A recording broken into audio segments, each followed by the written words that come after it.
Chapter 7 of The Last Employee is called Mistakes to Avoid. I want to be clear about why I wrote it and why I'm doing this episode. It's not as a cautionary tale, not to frighten anybody away from franchise ownership. It's exactly the opposite. The people who fail in franchising almost always make one or more of 7 specific, identifiable, and avoidable mistakes. And the reason they make them isn't because they're unsophisticated or undercapitalized or unlucky. It's because nobody told them what to watch out for before they signed. This episode is that conversation. Consider it the field guide I wish every candidate I had ever worked with had to read before we met. Mistake number 1, the brand. The first mistake is buying the brand instead of the business. I've said this throughout this series, and I'm going to say it again because it is the single most expensive mistake in franchising, and it's the most common. You walk into the evaluation process and something clicks. You love the product, you believe in the service, you can see yourself wearing the logo and answering questions about it at a dinner party. That emotional connection feels like a signal. Like your gut is telling you, this is right. Your gut is telling you that you like the brand. That's different entirely from telling you the business model fits who you are and what you're building. I've watched people buy beautiful brands, genuinely excellent concepts with strong consumer recognition. And then they struggle inside of them because the daily operational reality doesn't match who they are. The staffing model was wrong for them, the consumer interaction requirements were wrong for them, or the ramp-up timeline was wrong for their financial position. And I've watched people build generational wealth inside of brands that nobody at a dinner party has ever heard of. Because the model was right, the fit was right, the unit economics were real, and they showed up every day doing something they were genuinely wired to do well. The brand is not the business. The business is the business. Evaluate the business. Mistake number 2, skipping validation. The second mistake is skipping franchisee validation, or worse, only calling the franchisees that the franchisor suggests. The franchise disclosure document tells you what the franchisor wants you to know. It's a legal document designed to inform you, but it is also designed to present the opportunity in the most favorable, accurate light possible. Existing franchisees tell you the truth. The franchisor can't compensate them or reward them for telling you a story that's not their reality, the way that they see their world today. And even if the franchisor wanted to compensate them, franchisees will tell you what they want to talk about today. It's their reality. Item 20 of the FDD lists every current franchisee with their contact information.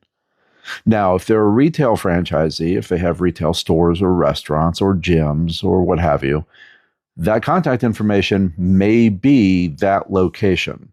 So you may have to do a little work to track them down. Call them. Not 3, not 5, but as many as you want to reach out to, and ask the right questions.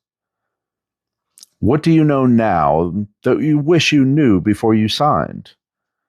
What does the franchisor do well, and what does it not do so well? If you were starting over today, would you choose this franchise again?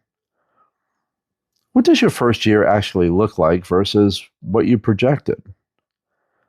The answers to those questions and others will tell you more about the franchise than any presentation, than any discovery day, than any item 19 financial representation. The people already inside the system have no financial incentive to sell you on it.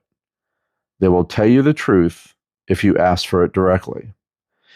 I will mention that if you call franchisees who have failed, that's a complicated discussion because their ego will not want to own the reason.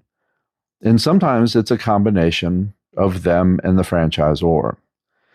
The other confirmation that you can do if you have spoken with a franchisee who is underperforming or failed, you can check the document to see what the turnover in the franchisee pool is, to see if failures are systematic, happening to a lot of owners, or whether it happens to a small number.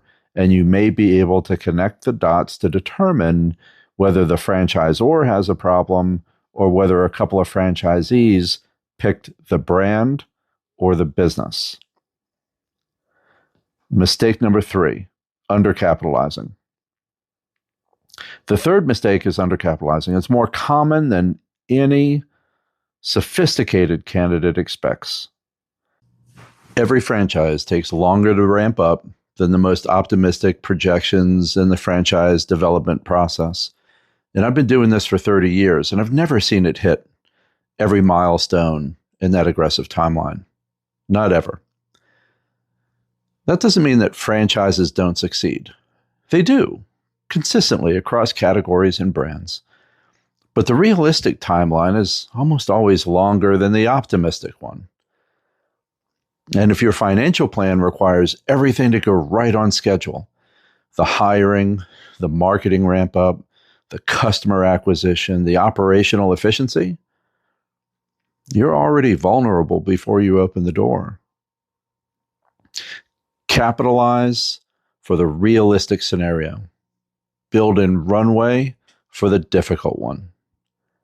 The specific number depends on the model, but as a general principle, whatever the franchisor's item 7 lists is the total initial investment, add a working capital cushion that covers your personal household expenses for at least 12 months beyond their break-even projection.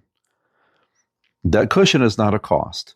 It is the thing that keeps you making good decisions when business is hard instead of desperate ones. Mistake number 4, passion over fit. The fourth mistake I covered in depth in the last episode, confusing passion with fit. I'll keep this brief here and direct you to Season 2, Episode 7 for the full framework. Passion for a brand will not sustain you through difficult early months. Operational fit will. Know the difference before you sign.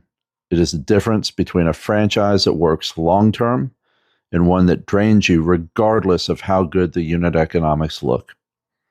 The fifth mistake is ignoring the territory. The same franchise in 2 different territories can produce completely different financial outcomes. Demographics, population density, competition, market saturation, local economic conditions, the presence or absence of an anchor customer base. I've watched 2 franchisees in the same system, same training, same support, same brand, produce dramatically different results because one had territory with the right demographic profile and the other didn't. Territory evaluation deserves the same rigor as brand evaluation. Study the demographics, map the competition, and understand the market. And most critically, understand exactly what your franchise agreement says about your territory rights. What geographic area do you own? What can the franchisor do inside of that area? Can they sell through alternative channels online, through third-party platforms, or through a competing location just outside of your boundary? That effectively competes with your unit. Territory terms are negotiable before you sign. They're not negotiable afterwards. Negotiate them carefully and get a franchise attorney who specializes in this. Not a general business attorney, not your family attorney, to review every word of item 12 before you commit. The 6th mistake is entering without an exit strategy. I know it sounds counterintuitive, You're just starting. Why are you thinking about that exit? Well, because the exit is the strategy. The franchisees who build real wealth, who exit at multiples that change their family's trajectory, that create generational benefit, do not arrive at that outcome by accident. They designed it from day one. They selected a model with a proven resale value. They built towards a size and composition that's attractive to the next buyer. Whether it's another franchisee or a regional operator or institutional private equity, they understood from the beginning that the businesses that they were building were assets, and assets have exit values. And the exit values are determined by how the asset was built, not just how it was operated. The ownership gap that I've described throughout this series, franchisees at 3 to 6 times EBITDA, franchisors at 15 to 20 times, is not closed by luck or timing. It's closed by design, by people who knew from day one what they were building towards and built accordingly. Know your exit before you enter. It'll change every decision between here and there. Mistake number 7. Franchisor has an experienced development team, people who guide candidates through the evaluation process every single day. People who are very good at their jobs and whose financial interest is in completing the transaction. That does not make them adversarial. Most franchise development professionals are genuinely good people who believe in their systems, but their incentive is not perfectly aligned with yours. Their job is to find qualified candidates for their franchise. Your job is to find the right franchise for your life. You need someone in your corner whose primary financial interest is your outcome, not a specific brand, not a completed transaction, but your outcome. A strategic franchise consultant, a genuine one, not a referral service disguised as advice, brings years or decades of pattern recognition to the evaluation. They've seen models that work and the ones that struggle. They know the franchisors who support their franchisees and the ones who don't. They'll tell you when a franchise is wrong for you, even when you love it. Maybe even especially when you love it. The cost of that guidance is zero. Strategic franchise consultants are compensated by the franchisor when a placement's made, at no cost to you. It's like an executive recruiter in corporate America. The value of having somebody in your corner whose job it is to protect your outcome is incalculable. Don't go it alone in a transaction this significant. 7 mistakes. Any one of them can end a franchise business or permanently limit what it becomes. Knowing them in advance, before you sign, before you invest, and before you fall in love with a brand, is the whole game. The Last Employee, The Rise of Ownership, covers all 7 in depth, with stories of what they cost the people who made them. The ebook launches on May 1st. In the next episode, The Empire Mindset, how people who build real wealth in franchising think differently from day one, and what that thinking produces over 10 years. I'm George Knauf, franchise investment strategist, creator of Knauf's Hierarchy of Franchising, founder of Orca Franchising, and author of The Last Employee. This is Franchise Snacks Season 2, Episode 8. Let's go.